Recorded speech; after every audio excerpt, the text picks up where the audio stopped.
What's your name? I'm Owen. I'm the oldest grandson. What's your name? Ethan. What's your favorite color? Blue. Well, I am Aria, and I'm one of Grampy's sugar lumpies. That's what he calls us.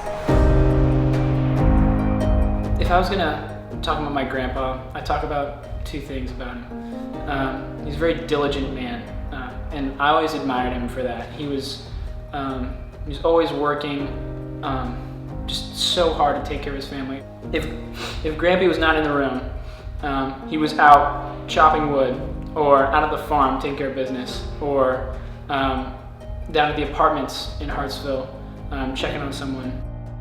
Secondly, he was very generous, and this is something that I personally really struggle with. But for him, he was always giving away. So many people, when they were at his memorial service back in Tennessee, they were just talking about how they had no place to go. They couldn't afford to pay rent. He would take them and he'd say, "Yeah, I'll figure something out. You just pay what you can when you can." It shows he left such a big footprint and lived such a full life. And I'm thankful that I'm proud to be able to call him my grandpa. The thing I loved about my grandpa was that he always had a willingness to serve and a wanting to help and to give to people, whoever it was. If it was me or Owen or Aria or someone else in our family, he always wanted to give and serve, and that's kind of rubbed off on me. We had a lot of things in common. Like, one of Grampy's favorite things was nature and animals. And he just loves like the birds and squirrels and like everything. Like, he had a pet squirrel and I have a pet squirrel. Every single time like we would come over, we would see him like in the laundry room, and he had a bird feeder outside of his window, and he would just sit there and watch the birds.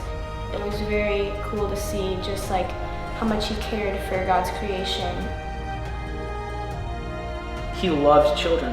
That's another thing I really remember about him, is that he was very passionate, not just his grandkids or even his own kids, but just every little child. He wanted to give him a donut or buy a little toy or something, just something that would make him happy.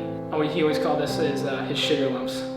He would always bring something called the Grampy grab bag, and it was a bag full of toys, like maybe from the dollar store. And there are 3 sections in the bag, one for each of his grandkids at that time.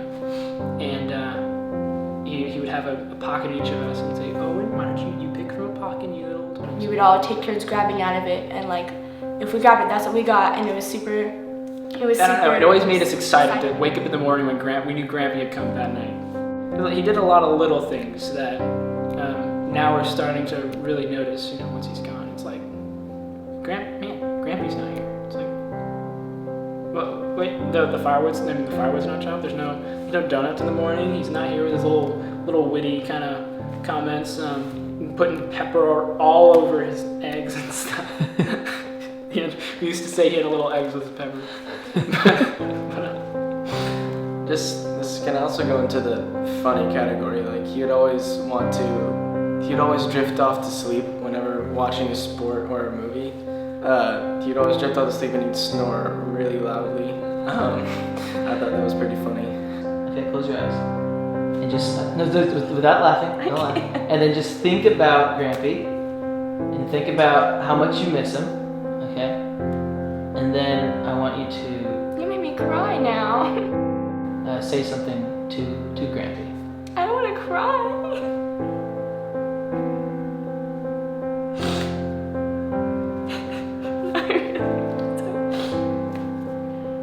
Teach me how to be like you. Looking back, I always thought I was going to have more time, because he was kind of one of those people that you thought, he's invincible. He's never going to go down. He was 80 and still going strong. You kind of miss everything about him, because there was never really a time where he was, I don't remember a time where he was upset at anyone or angry. He just knows how to bring joy to people. If I could say one last thing to my grandpa, it would probably be thank you. As a blanket statement. I really miss having Grampy as my Grampy. He was such a good role model for me, and I could really follow his example of a godly person. I wouldn't be able to say just one thing because I'd ask him to please teach me how to be a man, because that's what he was. He was a godly man. That I love him, and I love you, Grammy, and I'm gonna miss him. Love you, Grampy. I love you so much, Grampy, and I hope that you're seeing this right now. Don't have too much fun without me in heaven. He's probably having a blast up there.